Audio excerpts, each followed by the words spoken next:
एक कठोर सत्य सांगतो तुम्हाला, बहुतेक जण पोलीस भरतीत फेल होतात। ती मेहनत अभ्यास कमी असल्यामुळे नाही, तर जिल्हा निवड चुकल्यामुळे। लेखी 85+ असून ग्राउंड 42+ असून सुद्धा ते सिलेक्ट होत नाहीत आणि त्यांचं वर्दीचं स्वप्न अपूर्ण राहतं। ते एका कारणामुळे, ते म्हणजे जिल्हा निवड चुकल्यामुळे। तर मित्रांनो, आज त्यावरच आपण बोलणार आहोत। व्हिडिओ सर्वांनी काळजीपूर्वक शेवटपर्यंत पाहायचा आहे। चला, नमस्कार, मी अमोल दैफळे, मुंबई पोलीस।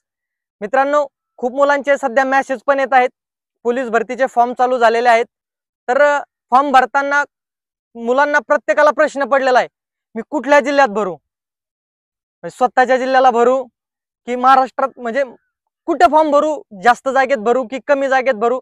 तर मित्रांनो, या सर्व प्रश्नाची उत्तर मी तुम्हाला ह्या व्हिडिओतून देण्याचा प्रयत्न करणार आहे। तर वेळ न घालवता चला सुरू करूया।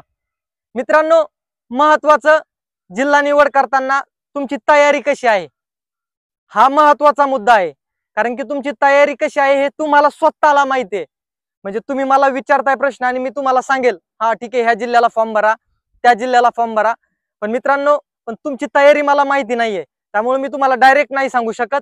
फक्त महत्त्वाचा मुद्दा आहे, तुमची तयारी कशी आहे, तुम्हाला ग्राउंडला मार्क्स किती येतात, आणि पेपर तुम्ही जे सराव टेस्ट देत असाल, प्रत्येक जण आता भरती करते, कोण अकॅडमी मध्ये असेल, कोणी सेल्फ करत असेल, कुठलं ना कुठलं तरी मार्गदर्शन त्याला आहे, म्हणून तो पोलीस भरती करतोय। मित्रांनो, फॉर्म भरण्या अगोदर तुम्ही ज्या जिल्ह्याला फॉर्म भरायचा आहे त्या जिल्ह्याला जागा किती आहेत, टोटल जागा किती आहेत, तुम्ही ज्या प्रवर्गात मोडता, मग SC, ST, OBC, NT, EWS, SCBC, कुठल्याही घटकात मोडत असाल यापैकी, तुम्ही त्याला जागा किती आहेत ते पाहायचंय। त्यानंतर ओपनला जागा किती आहेत ते पाहायचंय। ओव्हरऑल जागेची बेरीज करून इथून मागे तिथं मेरिट किती लागलंय, ग्राउंड कशा पद्धतीने घेतलं जातं, किती मुलं बोलवले जातात, एका वेळी रनिंग साठी किती मुलं सोडले जातात, पेपर कशा काठिण्य पातळीचा याच्या अगोदर पडलेला आहे, आणि त्याचं कास्टचं, म्हणजे तुम्ही ज्या प्रवर्गातून येत आहे त्या प्रवर्गाचं आणि ओपनचं मेरिट किती लागलेलं आहे याचा अभ्यास करायचा आहे, आणि मग आपल्याला तो जिल्हा निवडायचा आहे। मग ठीक आहे मित्रांनो, जे मुलांना ग्राउंडला थोडे कमी मार्क्स येतात, पेपर चांगला आहे पण ग्राउंड थोडं वीक आहे, असतं काहींची तब्येत असते, रनिंग होत नाही, गोळा त्यांचा जातो, फक्त प्रॉब्लेम रनिंगचा असतो, त्यामुळं त्यांना पेपरला क्वालिफाय होणं महत्वाचं असतं। एकदा क्वालिफाय झाले का ते पेपर टॉपचा मारून त्यांचं सिलेक्शन होतं। पण मेन महत्वाचा मुद्दा असतो ग्राउंड मधून पेपरला जाणं। तर त्या मुलांनी मित्रांनो, त्याच्यासाठी आपण मुंबईला कुणी फॉर्म भरावा याचा व्हिडिओ टाकलेला आहे, तुम्ही तिकडे जाऊ शकता, जिथे जास्त जागा आहे आणि ग्राउंडचं मेरिट थोडं कमी लागतं, फायनल मेरिट जास्तच लागतं, बट तुम्ही त्या ठिकाणी जाऊ शकता। ज्यांचं ग्राउंड कमी आहे त्यांच्यासाठी सांगतो, जिथं जास्त जागा आहेत त्या ठिकाणी तुम्ही ट्राय करा, म्हणजे मुंबईला करू शकता। मी फिक्स करा नाही म्हणत, पण तुम्ही तिथं जाऊ शकता, कारण की मुंबईचं मेरिट तुम्ही बघितलंय, ग्राउंड हार्ड आहे बट तिथं मेरिट कमी लागतं, प्रत्येकालाच कमी येतात। पण ज्या मुलांना माहिती आहे आपण तिथं व्यवस्थित देऊ शकतो, तर ते तुम्ही तिथं फॉर्म भरू शकता। नंतर तुम्ही जिल्हा निवडलाय, जास्त जागेत गेले म्हणजे तिथं कॉम्पिटिशन कमी आहे, हा भ्रम डोक्यातून काढून टाका। जिथं जास्त जागा आहेत तिथं जास्त फॉर्म येतात, तिथं कमी मेरिट लागण्याचे चान्सेस कधीच नसतात, जे की कमी जागेत असतात। कमी जागेत ठीक आहे, कमी फॉर्म येतात, तिथं जर जास्त हुशार मुलं आलेच नाही तर तिथं डायरेक्ट मेरिट कमी पण लागू शकतं आणि डायरेक्ट वरती पण जाऊ शकतं। ह्या गोष्टीचा विचार करून तुम्ही जिल्हा निवडू शकता। आणि ह्यावेळेस मित्रांनो, म्हणजे खूप महत्वाची गोष्ट आहे आणि आनंदाची सगळ्यांसाठी गोष्ट आहे की जिल्हा पोलीसला सर्वाधिक जागा आल्या। इथून मागे कधीही एवढ्या जागा आलेल्या नाहीत, इतिहासात पहिल्यांदा जिल्हा पोलीससाठी एवढ्या सगळ्या जिल्ह्यांना जागा आहेत। तुम्ही ज्या जिल्ह्यात आहात तिथून तुम्हाला वाटतंय आपल्याला ह्या जिल्ह्याला चांगल्या जागा आहेत, समजा संभाजीनगर गेले, पुणे सिटीला जास्त जागा आहेत ह्यावेळेस मुंबईच्या तुलनेत, पुणे सिटीला पण जाऊ शकता। पण पुणे सिटीला जाताना पण विचार करा, कारण की तिथं खूप सारे मुलं येणार आहेत, मुंबई सारखीच तिथं पण गर्दी होणार आहे, याचा विचार करा।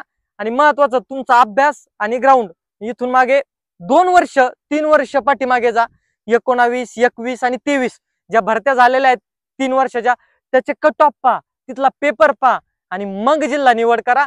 तुम्हाला जागा किती आलेल्या आहेत ते अभ्यास करा, आणि अशा प्रकारे कुठली गडबड करू नका, अभ्यासपूर्वक विचार करून मग फॉर्म भरा। कारण की नाहीतर मग माझा मित्र ह्या ठिकाणी गेलाय, मग तुम्हाला तिथं जागा आहे किंवा नाही, मग मी चाललो ओपन मधून लढतो त्याच्यासोबत जातो, असं करू नका. त्या तिकडे गेलाय, तुम्हीच तिकडे जायला पाहिजे असं काही नाही. आपलं भरती होणं महत्वाचं आहे मित्रांनो. आणि ही संधी परत परत येणारी संधी नाहीये, कारण की ही आलेली संधीचं आपल्याला सोनं करायचंय आणि घरच्याला जे दाखवलेलं स्वप्न आहे ते आपल्याला सत्यात उतरवायचंय. याच्यासाठी हा अट्टाहास चालू आहे मित्रांनो. त्यामुळं गडबडू नका आणि फॉर्म भरताना चुका करू नका. महत्वाची आणि कळकळीची विनंती मित्रांनो, कारण की एक चूक झाल्यानंतरून त्यानंतर परत आपल्याला घरी राहावं लागतं. परत कधी भरती येते, परत तीच वाट, तेच ग्राउंड, तेच अभ्यास, परत परत तेच करावं लागतं. आपल्या सोबतचे भरती होऊन जातात आणि आपल्याला परत बे करावं लागतं. त्यामुळं गडबडायचं नाही आणि व्यवस्थित जिल्हा निवडा. याच्यात अशी कुठलीही गोष्ट नाही की तुमचा अभ्यास आणि ग्राउंड यावरच ते डिपेंड करतं. मग तुम्ही ठरवा आता कुठे जायचंय. कुठल्याही जिल्ह्याला गेलात तर तिथालचं 4 वर्ष 3 वर्ष अगोदर तिथालचा आपल्याला बॅकग्राऊंड बघायचा आहे.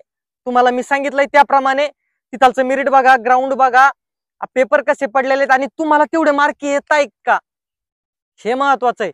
तुम्हाला जर तेवढे मार्क्स येत असतील तर तुम्ही 100% तिथं जाऊ शकता. आणि बाहेर ज्या जिल्ह्यात कमी जागा आहेत, ज्याचं ग्राउंड टॉप आहे, ज्याची लेखी व्यवस्थित एकदम 85+ आहे आणि ग्राउंड 45-43+ आहे, तर 100% मित्रांनो तुम्ही बाहेरच्या जिल्ह्याला ट्राय करू शकता. जिथं कमी जागा आहेत तिथे पण जाऊ शकता आणि स्वतःच्या जिल्ह्याला पण जागा असतील तर तिथं पण पहिले प्रायोरिटी देऊ शकता.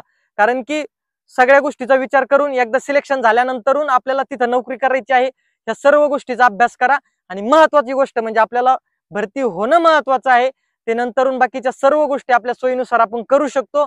मित्रांनो, एकदा आपल्याला नोकरी भेटणं हे सध्याच्या काळात खूप गरजेचं आहे. त्याच्यासाठी आपण एवढ्या दिवसाची मेहनत घेत आहोत, ते 100% पूर्ण होणार आहे.